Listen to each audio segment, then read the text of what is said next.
Hey guys, thanks for tuning into the open road again. On this episode we're checking out the Holden Colorado Z71 and we're also going to compare it to some of the other utes that we've been driving lately, such as the Nissan NP300 and the Toyota Hilux SR5.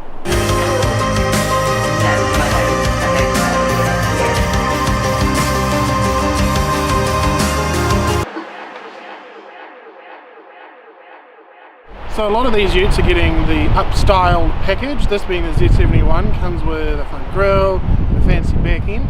Mostly it's cosmetic, in fact it's entirely cosmetic. Styling is really a personal thing. Personally I think the Nissan Warrior is probably the coolest of the offerings.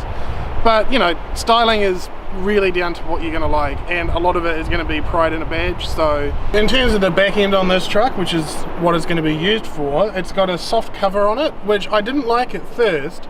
But now that I think about it, a hard cover is a hard cover. You open it, you close it, it's slightly more secure. However, with this one, it can be rolled all the way up, and it's got straps in it that are going to tie it up, keep it out of the way. So you can actually use it for being a ute, whereas now that I think about it in hindsight, a hard cover is actually going to be a bit more detrimental. The unfortunate part about the back end of this ute is that it's pretty limited in terms of tie downs and things of that nature. The NP300 had rails along the side of it with many attachments, so you could really get creative with tying stuff down. This has just got a hook in either corner and that's about it. So inside the cab you should be relatively comfortable. It's got great heating, it's got great cooling in terms of the air conditioning. The seats are really comfortable, it's got heated seats. The demisters work really quickly. We found that out on the way here in a very cold morning. The infotainment system, one of the best in my opinion. It's the Holden MyLink system. It's really up to date, it works really well, the sat-nav's really good, and it's also got one of the best stereos of the three by a long shot. Like, it is the best sound system. It connects to your phone, Bluetooth. I remember in the Toyota, the infotainment system is absolutely terrible and the sound system was diabolical. It sounded like trash. The Nissan was probably the second, but not a close second. It was a decent system. The heating in that car was terrible, but thankfully it did have very good heated seats, which you needed because the heating in it was terrible. And the infotainment system, Nissan systems, not bad, not great. I would have expected Toyota, being a bigger manufacturer, to have better systems, but all the Toyotas we've driven lately have got this terrible system in it, and they're not going premium with sound by a long shot at all, and like playing music back, terrible. So I think in terms of creature comforts and ride comfort, in terms of the cabin, I think that this one's probably going to be the best. Not too bad off-road either.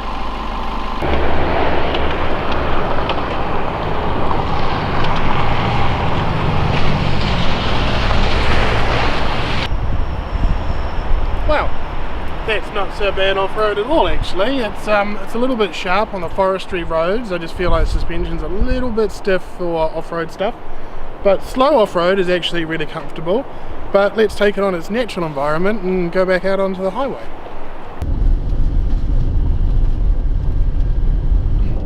My only complaint about those driving on these forestry roads is that it's a little bit sharp. You notice every single pothole, like that one. And yeah, I feel like if it had a smaller rim and more tyre, it would be a lot smoother.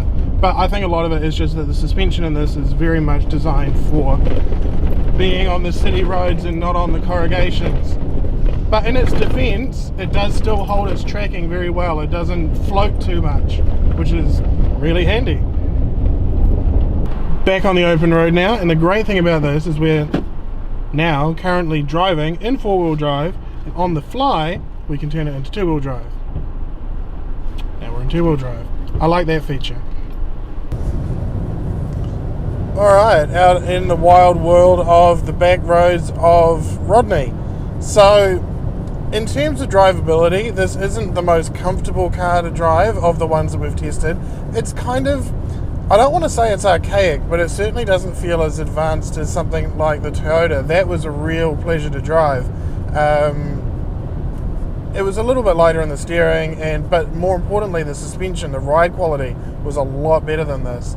And I'm going to assume that that's because Toyota went for that kind of a feel, and Holden said, no, we're going to focus on strong things. But I mean, then that's just going to come down to reliability anyway. And I mean, if we're going to look at history, we're going to assume that the Toyota is going to be the most reliable because it generally was. Thankfully though, on the Nissan, it does seem that the NP300, now that it's been out for a while, has been a lot more reliable than its predecessor, which a lot of people said was a really big issue for it. So kudos to that. Yeah, it's definitely the truckier of the three.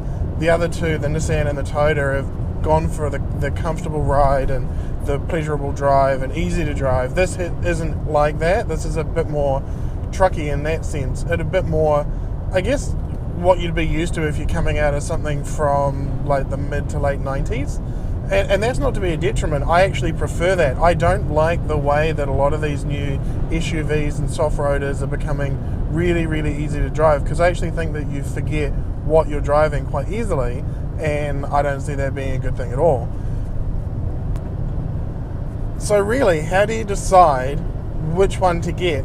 In my opinion, I think that what you're going to find is that if you're a Toyota guy and you've been one since your first truck, or whoever's buying the truck for your workers, I don't think that any of the other offerings are going to be that much better or that much different that are really going to swing you. I think if you're new to the ute market, it's going to be down to, you know, which one do you like the look of? But personally, I think the NP300 is the best looking of the bunch. It's stock or the Warrior. But, I mean, the Nissan, you know, like I said, the heating was no good. And then, you know, with the Toyota, you know, people are like, oh, the Toyota's the greatest, you know. And yeah, I mean, it has been for a very long time. But now we're looking at the situation of, well, yeah, but they're not looking after their infotainment system. So if you're doing a lot of Ks and you want to listen to your music, you're going to find that the Holden's got the best stereo system by a long shot, and I was actually staggered at how much better it is than the other two. Even down to pricing, the price brackets are all around the same. The high-end ones around the low 60s and the entry levels around the mid 35s. Warranties are almost identical. They're all sort of 100,000 K 3-year warranties. I know that Mitsubishi do a different warranty, but we haven't driven one of those yet. So I don't know what Isuzu's up to. They won't even give us a car to review, so I'm just going to assume that they're not very good. The whole market is so close now with utes. You know, Holden's got, I think, the advantage on towing with 3.5 over 3 ton, which I think 3 ton is pretty much standard. And like, nobody hasn't got 3 ton. I think most people have got 3 ton, and then Holden's got 3.5. So I mean, if you're towing something, is that going to be enough of a difference to make you get the Holden over something else? I don't think so. I really don't. I really don't think that the decisions are going to be made on the statistics. I think the decisions are going to be made on the way it drives and the badge. Realistically, I think that's what it is. I think it's going to be, you know, if you want something that's a real pleasure to drive because you're doing big Ks, then yeah, maybe look at the Toyota. I mean, the Toyota was the best one to drive, but then if you're looking for creature comforts, you want the best air conditioning and sound system, then the Holden, by a long shot, has got the best of both of those.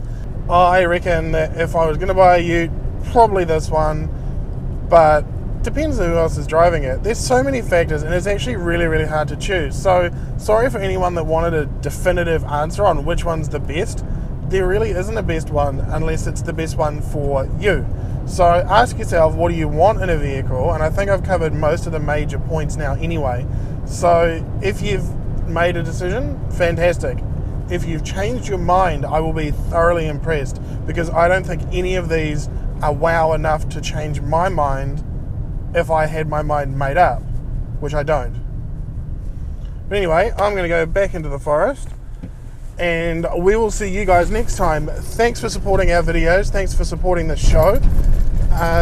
We will see you next time, and we've got some super exciting cars lined up, so do hit that subscribe button, and I will put the videos for the Nissan and the Toyota in the description below and at the end roll of this video, and I'll put them on the website if you're watching this on the website. So again, thanks for watching, and we'll see you next time. Cheers.